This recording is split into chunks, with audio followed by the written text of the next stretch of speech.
Assalamualaikum. Assalamualaikum. Assalamualaikum. Assalamualaikum warahmatullahi wabarakatuh. Perkenalkan, kami dari Kelompok Dua Statistika. terdiri dari saya Nabila Alfiani Dia Surya Julianti dengan NIM 214101080004. saya Muhammad Nizar Aliwardana dengan NIM 21411010. saya Muhammad Najib dengan NIM 214101080022. Saya Nindi Fatika Puri dengan NIM 214101080023. Jadi kelompok kami akan mengambil tema tentang tendensi sentral dan variabilitas.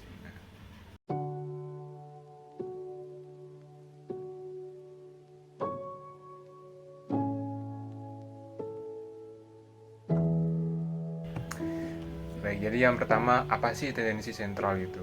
Nah, tendensi sentral atau yang dikenal juga sebagai ukuran pemusatan data adalah cara untuk mengekspresikan data yang terkonsentrasi atau berpusat pada nilai-nilai tertentu secara kuantitatif. Selanjutnya, untuk dapat dikatakan tendensi sentral harus memenuhi beberapa syarat. Nah, syarat yang pertama yakni nilai sentral harus dapat mewakili rangkaian data tersebut. Yang kedua, perhitungannya harus didasarkan pada seluruh data. Yang ketiga, perhitungannya harus objektif. Yang keempat, perhitungannya mudah. Dan yang terakhir, dalam satu rangkaian data hanya ada satu nilai sentral.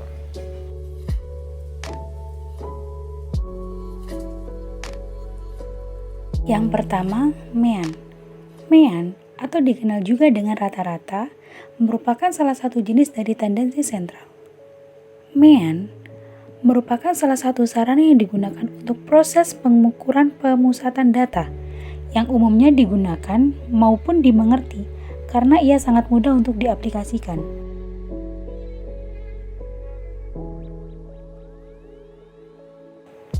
Untuk yang kedua adalah median. Median merupakan salah satu bagian dalam pengukuran pemusatan data pada tendensi sentral. Median juga dapat dikatakan sebagai nilai tengah dari kelompok data yang setiap nilai observasinya telah disusun dari nilai terkecil hingga nilai yang terbesar.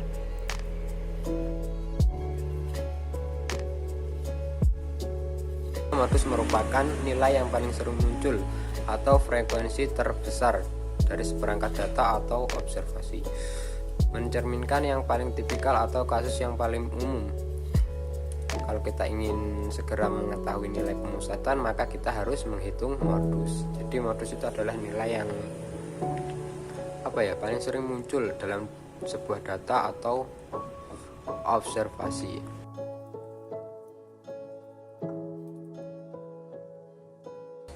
Pengertian variabilitas. Variabilitas merupakan kondisi di mana sekumpulan skor sama atau tidak. Jika sekumpulan skor itu sama, maka distribusi tersebut tidak mempunyai variabilitas.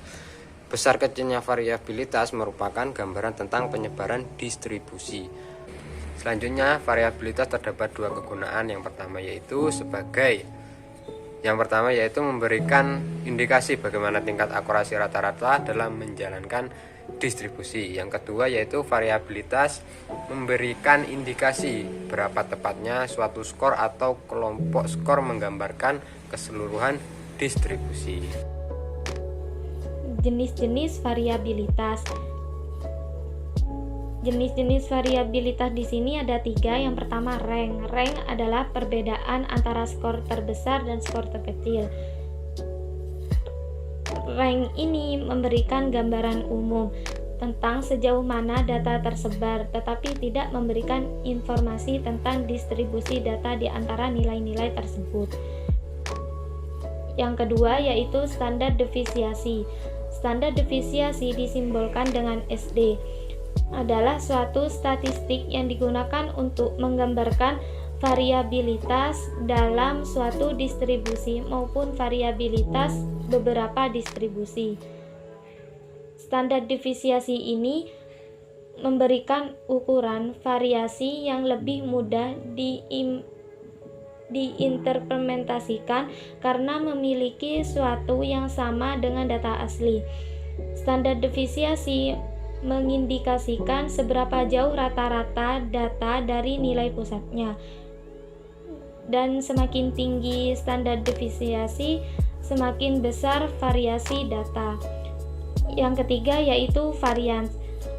Varians atau ragam dapat didefinisikan sebagai nilai yang menunjukkan seberapa jauh data menyimpang. Varians ini dihitung dengan mengambil selisih kuadrat antara setiap data dengan rata-ratanya, menjumlahkan seluruh selisih kuadrat tersebut dan kemudian membaginya dengan jumlah total data. Varians memiliki satuan kuadrat dari data asli. Berikutnya, cara menghitung tendensi sentral dan variabilitas lewat SPSS. Jadi yang pertama, untuk menghitung tendensi sentral dan variabilitas yang diperlukan adalah data yang ingin dihitung. Jadi di sini saya sudah memiliki contoh data nilai rapor siswa dari kelas 12 IPA. Jadi kita akan nyari modus, mean, dan median serta variabilitasnya. Apa yang pertama perlu dilakukan? Jadi yang pertama, kita input dulu, pilih datanya, kita copy dan kita masukkan ke SPSS. Nah, akan tampil begini. Terus kita ubah namanya ke kognitif, nilai kognitif. Jadi kita ubah namanya ke nilai kognitif.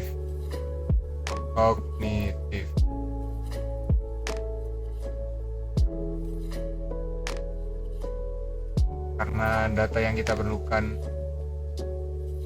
ada dua contoh, kita ambil dua contoh, kognitif dan psikomotorik, kita masukkan dua-duanya.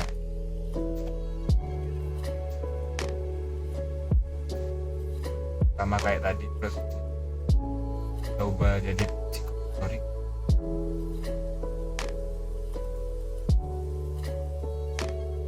Setelah itu, untuk menghitung variabilitas dan tendensi sentralnya, kita klik menu Analyze, Descriptive Statistic, kemudian Frequency.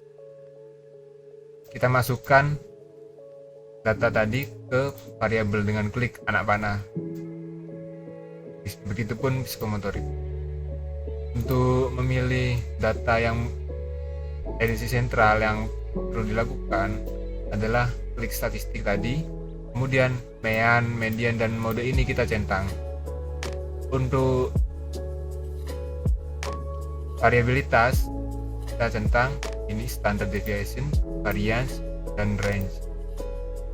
Setelah itu kita klik continue, kemudian oke. Setelah itu akan muncul hasil datanya seperti berikut. Jadi kognitif tadi didapati mean 79,05, mediannya 77,0, dan modusnya 68,0.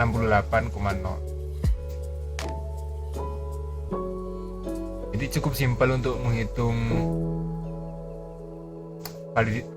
tendensi sentral dan variabilitas.